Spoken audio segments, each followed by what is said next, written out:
Sorry sorry. ইচ্ছে করে ধাক্কা দিয়ে তারপর sorry? I am extremely sorry.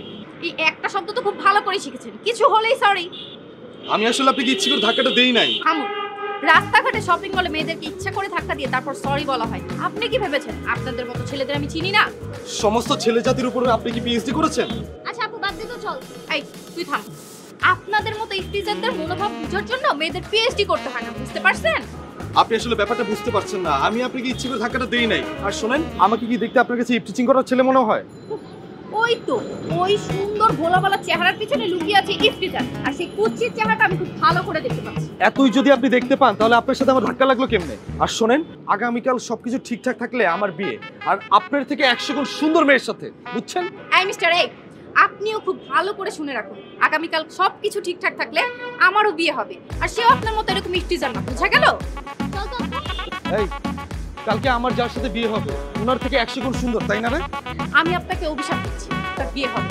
আরে শকুনের দয়া কোনোদিন গরু মরে না। আপনি তো শকুন। কি? আমি শকুন? আপনি শুধু শকুন না, আপনি 100% একটা সাতচুন্নি। আপনাকে দেখলেই বোঝা যায়। এই দেখছো দেখছো, বললাম না সাতচুন্নি, পুরোপুরি সাতচুন্নি। আপনি চল তো, এসব ফালতু লোকদের সাথে কথা বলার সময় নেই। হ্যাঁ প্লিজ যান, আমাদেরও কথা বলার কোনো ইচ্ছা নেই। আয় আয়। তাহলে তো কথা বলতে ফাইনাল হয়ে গেল। জি, ওদের ডাকে। হ্যাঁ, তা অবশ্য ঠিক। আমাদের কথাই রাজ্য বিয়েতে রাজি হয়ে গেছে। ও সারাকে দেখেনি, সারাও ওকে দেখেনি। ওকে ডাকুন। ঠিকই বলেছেন, শুধু আমরা দেখলে তো হবে না, ওদেরও দেখতে হবে। দাঁড়ান ডাকছি। কই গো রাখি, সারাকে নিয়ে আসো। নিন না, নিন না।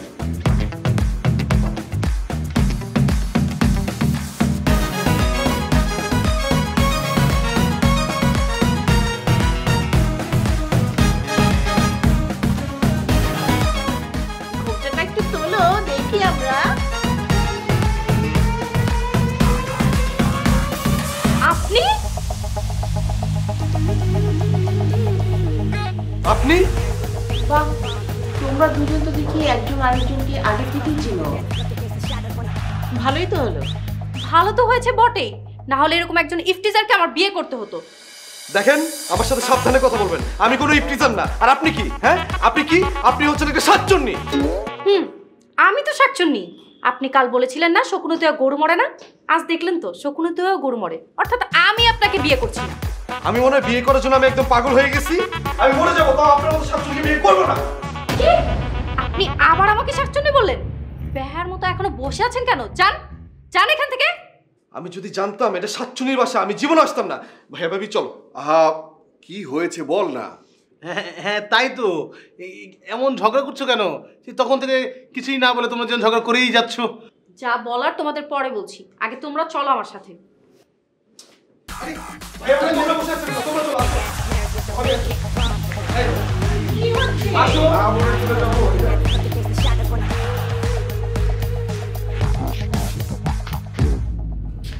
এটা কি হলো? আমিও তো সেটাই ভাবছি। তাহলে এখন কি করা যায়? এই যুদ্ধে শান্তি ফেরানো উচিত। কিভাবে? একটা কাজ করেন, আপনার নাম্বারটা দেন, আমি বাসায় গিয়ে সব খুলে বলবো। ওকে না। 01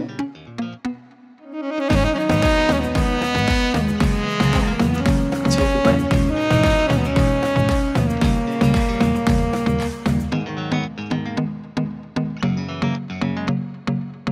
কিরে, কিছু বলছিস না যে? কি বলবো ভাবি? ও বাড়ি থেকে রাগারাগি করে চলে আসলি যে? ওই মেয়েকে বিয়ে করা আমার পক্ষে অসম্ভব। কেন অসম্ভব? একজন ইফতিজারকে আমি বিয়ে করতে পারবো না, ব্যাস। তুই ওকে ইফতিজার বলতেছিস কেন? একটা শিক্ষিত ভদ্র ছেলে, পূর্তি বিজনেসম্যান, ও ইফতিজার হতে যাবে কেন? শিক্ষিত হলেই সবাই ভদ্র হয় না ভাবি। ও যদি এতই ভদ্র হতো তাহলে শপিং মলের সামনে আমার সাথে ঝগড়া করতো না। ভাই, আমার মনে হচ্ছে তুই ওকে ভুল বুঝছিস। ভুল বুঝার মতো বোকা নেই আমি। আমি তো সেটা মিন করিনি। আমার মনে হয় তোর আরেকবার ওর সাথে কথা বলা উচিত। কথা বলা তো দূরের কথা, ওর মুখটা আমি দেখতে চাই না। এত অভিমান? ওনার সাথে আমি অভিমান কেন করব? ওনার সাথে কি আমার অভিমান করার সম্পর্ক? বুঝলাম। তোর ভাইয়া জিজ্ঞেস করলে আমি কি বলবো? তুমি বলবে ঝগড়াটে শাকচুন্নি মেয়েকে আমি বিয়ে করতে পারবো না। আমি তোর ভাইয়াকে বিয়ে ভাঙার কথা বলতে পারবো না। আর ভাইয়াও নিশ্চয়ই চাইবে না আমার বউ কোনো ঝগড়াটে মেয়ে হোক। ঠিক আছে, তোমার কিছু বলা লাগবে না, যা বলার আমি বলবো।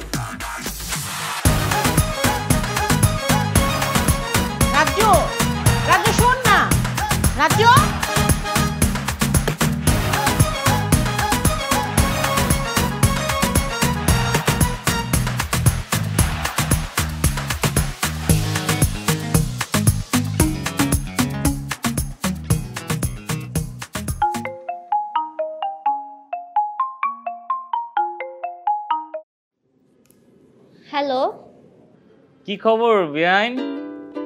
বেআইন? সবকিছু ঠিকঠাক মতো হলে তো আজ আপনি আমার বেআইনই হতেন। কিন্তু সবকিছু তো আর ঠিকঠাক হলো না। হলে ভালোই হইতো। ভাই কিন্তু ছেলে হিসেবে খারাপ না। আমি বুঝলে তো আর কাজ হবে না। তা ঠিক। তা আপনাদের ওদিকের কি খবর? কিছুক্ষণ আগেও তো দেখলাম বৈঠক চলছে।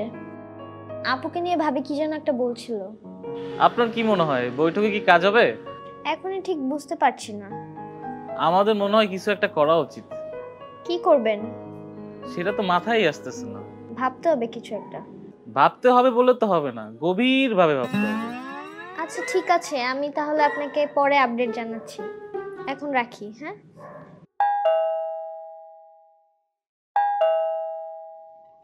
যারা, একটু দরজাটা খোল না।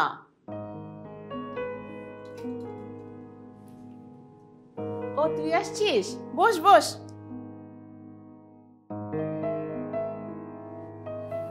কেমন আছিস? ভালো। সারা কোথায়? সারা তো আছে ওর রুমে, গাল ফুলিয়ে বসে আছে।